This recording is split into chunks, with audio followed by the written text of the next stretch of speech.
Hey everybody, I'm David Posnick with Posnick Training, and today I'm going to teach you how to vault over a small wall or handrail. Vaulting comes from parkour, and I used it a lot when I was training Amir Khan for Doom 3, as we wanted him to not just look like an acrobat, but also to feel and move like one.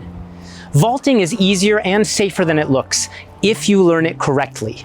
So I'm going to break the vault down today into 3 parts, and I recommend that you follow the steps in this video and practice each of those 3 parts until you're really comfortable with it before moving on. If you do, you'll be vaulting over walls, gates, and handrails in no time.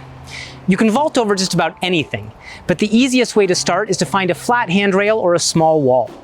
Now, in terms of the height, it should come up to about the middle of your thigh. You can do it on something lower, but if it's too low, then the movement might feel a bit awkward. And you can do it on a higher surface, but if it's too high, then it is definitely going to feel awkward. The first part of the vault is the approach. During the approach, you'll walk the way you normally do, which is heterolateral. Heterolateral simply means that when one knee goes forward, the opposite hand goes forward with it, which is how we walk and run. Now, it's great to learn the vault on both sides, but most right-handed people will feel most comfortable with the wall on their left side, so that's how I'm going to show it today. To start the approach, you'll take a nice deep step forward with your right leg, and your right arm will naturally swing back. Then, as you step onto that right foot, you'll lean a bit to the left and place your left hand on the wall just a bit further forward than your foot. And that's the approach. It's pretty simple, but you definitely want to practice it a few times to get it into your muscle memory before you move on. The second part of the vault is the swing. Now, it's true that you do technically jump for a vault, but I call this part a swing because if you really think about swinging your arm and leg over the wall, you'll barely have to jump at all. At the end of the approach, your left leg and your right arm are behind you. The next step is to swing them up and to the left and to push into your left hand so you can start to feel a bit of suspension. Of course, when you learn new movements like this, you may feel a bit nervous and tighten your hands and body without noticing. So one important tip is to keep your breathing really relaxed and to point the fingers of that right hand where you want to go.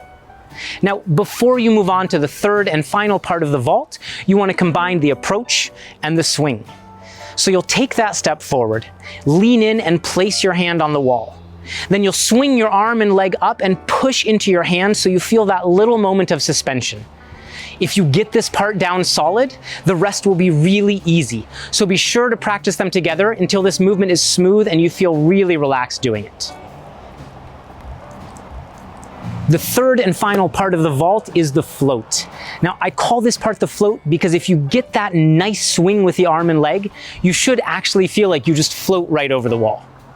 To learn to float, you'll practice the approach and the swing, and then you'll start to put just a little bit of weight onto that left foot on top of the wall and come back down nice and smooth.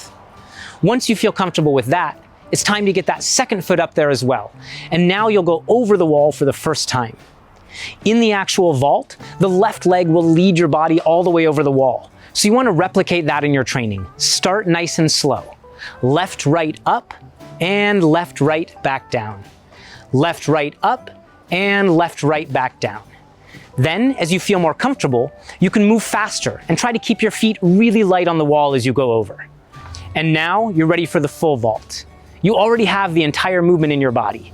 The only thing that changes now is that instead of putting your left foot down on top of the wall, you're going to kick it and let it float right over the top of the wall. Remember that it's that push into the hand and the arm and leg swinging together that allow you to feel like you're really floating right over it. Once you've mastered the vault on a flat surface, you can start to play with vaulting on all kinds of obstacles.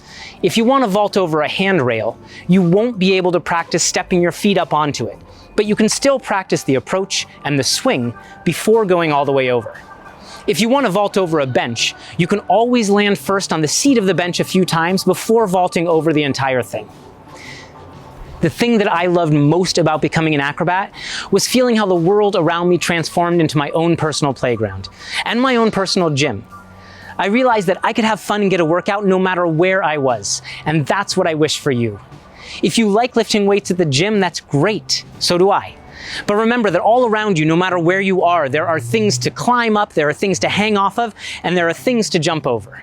So even though I know that now I'm supposed to tell you to go watch another one of my videos right away, what I honestly hope you'll do is hit that like button if you enjoyed this video, leave a question or comment below if you have one, and then go outside and give this a shot.